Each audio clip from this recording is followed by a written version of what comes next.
గత 15 సంవత్సరాల నుంచి మా అమ్మగారు నడుము నొప్పి కాళ్ళ నొప్పితో బాధపడుతూ ఉన్నారు. ప్రతి హాస్పిటల్లో చూయించాము, బట్ సర్జరీ లేకుండా మనం ఏం చేయలేమని అన్నారు. నా దగ్గరకు వచ్చే పేషెంట్స్ ముందు అందరు డాక్టర్ని కన్సల్ట్ చేసి వస్తారండి.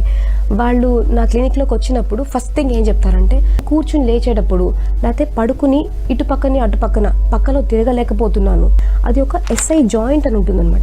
ఆ జాయింట్స్ నుంచి వస్తుంది పెయిన్. కండరాలు, లిగమెంట్స్ ఇవన్నీ కూడా ఇన్వాల్వ్ అవుతాయి.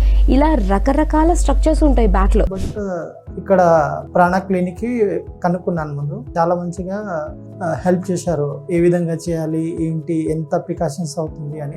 పేషెంట్ ఏం సిమ్టమ్ చెప్తున్నాడు, ఆ సిమ్టమ్ ప్రకారంగా అతనికి MRIలో చేంజెస్ ఉన్నాయా లేదా, ఇవన్నీ మనం కోరిలేట్ చేసుకుంటే మనకు కరెక్ట్ డయాగ్నోసిస్ దొరుకుతుంది. అప్పుడు దాని ప్రకారంగా ట్రీట్మెంట్ ఉంటుందన్నమాట.